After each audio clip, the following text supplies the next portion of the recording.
Salmo 78. Masquil, de Asaf. Escute a minha lei, ó meu povo. Preste atenção às palavras da minha boca. Abrirei a minha boca para dizer um provérbio. Proferirei enigmas dos tempos antigos. As coisas que ouvimos e conhecemos, que os nossos pais nos contaram, não esconderemos dos descendentes deles. Nós contaremos à próxima geração os atos louváveis de Jeová e a sua força, as coisas maravilhosas que ele tem feito.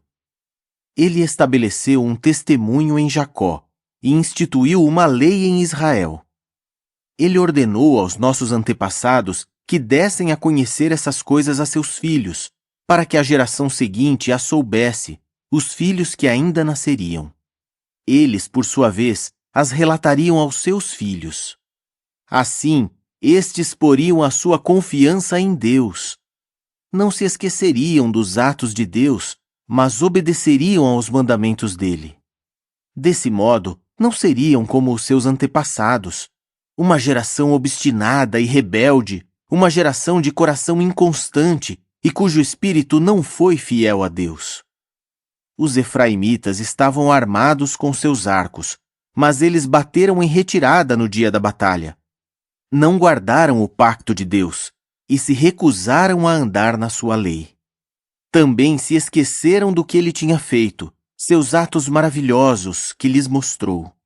Ele fez coisas esplêndidas à vista dos antepassados deles, na terra do Egito, a região de Zoã.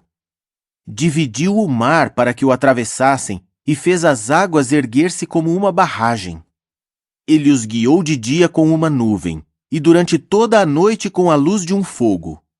Partiu rochas no deserto e os fez beber até se saciarem, como que de águas profundas. Fez sair correntes de um rochedo e fez fluir águas como rios. Mas eles continuaram a pecar contra ele, rebelando-se contra o Altíssimo no deserto. Desafiaram a Deus no coração, exigindo o alimento que desejavam intensamente. Então falaram contra Deus. Disseram: será que Deus pode preparar uma mesa no deserto? Foi ele que bateu numa rocha de modo que fluíram águas e jorraram torrentes.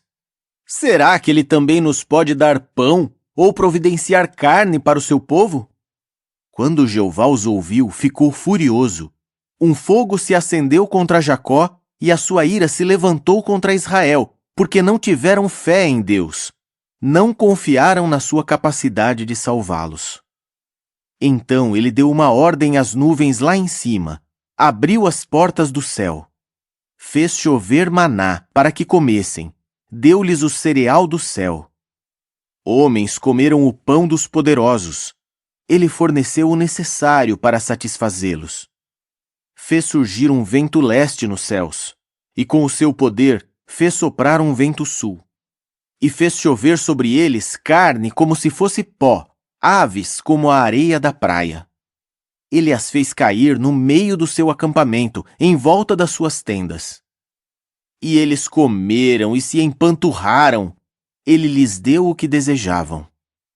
Mas antes de terem satisfeito plenamente o seu desejo, enquanto a comida ainda estava na sua boca, a ira de Deus se levantou contra eles. Ele matou os homens mais fortes entre eles, derrubou os jovens de Israel.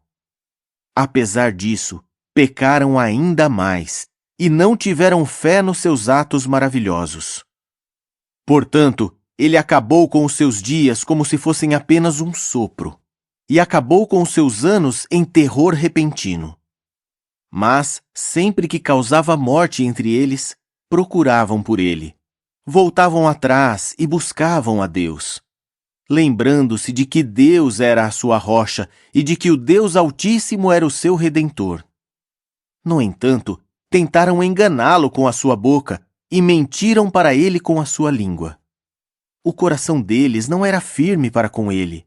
Eles não eram fiéis ao seu pacto. Mas ele era misericordioso, perdoava seu erro e não os destruía. Muitas vezes conteve a sua ira, em vez de dar vazão a todo o seu furor. Pois se lembrava de que eles eram carne, um vento que passa e não retorna. Quantas vezes se rebelaram contra ele no ermo e fizeram-no sentir-se magoado no deserto. Vez após vez puseram Deus à prova e entristeceram o Santo de Israel. Não se lembraram do seu poder, do dia em que ele os livrou do adversário, de como ele mostrou seus sinais no Egito e seus milagres na região de Zoã, e de como transformou em sangue os canais do Nilo, de modo que não puderam beber das suas correntes de água. Ele enviou enxames de moscões para os devorarem e rãs para os arruinarem. Deu as suas safras aos gafanhotos vorazes, o fruto do seu trabalho árduo aos enxames de gafanhotos. Destruiu suas videiras com granizo e suas figueiras com chuva de pedra. Entregou seus animais de carga ao granizo e atingiu seus rebanhos com raios. Lançou sobre eles a sua ira ardente, fúria, indignação e aflição. Enviou exércitos de anjos para trazer calamidade. Ele abriu caminho para a sua ira. Não os poupou da morte e os entregou à peste. Por fim, matou todos os primogênitos do Egito, os primeiros frutos da faculdade reprodutiva deles, nas tendas de Cã. Depois fez seu povo sair como um rebanho e os conduziu como ovelhas no deserto. Ele os guiou em segurança, e eles não sentiram medo. O mar cobriu os inimigos deles. E ele os trouxe ao seu território santo, esta região montanhosa que a sua mão direita conquistou. Expulsou as nações de diante deles. Com a corda de medir, repartiu uma herança entre eles.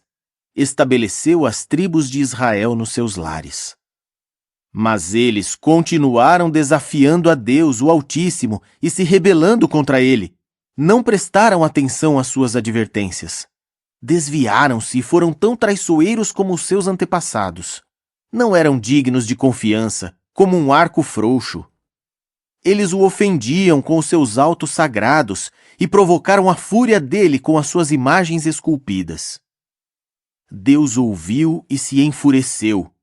Por isso rejeitou Israel totalmente. Por fim, abandonou o tabernáculo de Silo, a tenda onde havia residido entre os homens. Ele deixou que o símbolo da sua força fosse para o cativeiro, que o seu esplendor caísse nas mãos do adversário. Ele entregou o seu povo à espada e ficou furioso com a sua herança. Seus jovens foram consumidos pelo fogo, e para suas moças não houve canções de casamento. Seus sacerdotes caíram pela espada, e as suas viúvas não choraram por eles. Então Jeová acordou como que de um sono, como um guerreiro acordando do efeito do vinho, e pôs em fuga seus adversários, entregou-os à desonra permanente. Ele rejeitou a tenda de José, não escolheu a tribo de Efraim, mas escolheu a tribo de Judá, o monte Sião que ele ama. Ele fez o seu santuário tão duradouro como os céus, como a terra que ele estabeleceu para sempre. Escolheu a Davi, seu servo, e o tirou dos currais das ovelhas, de cuidar das ovelhas que amamentavam. Ele o tornou pastor de Jacó, seu povo, e de Israel, sua herança. Ele os pastoreou com integridade de coração, e com mãos hábeis os conduziu.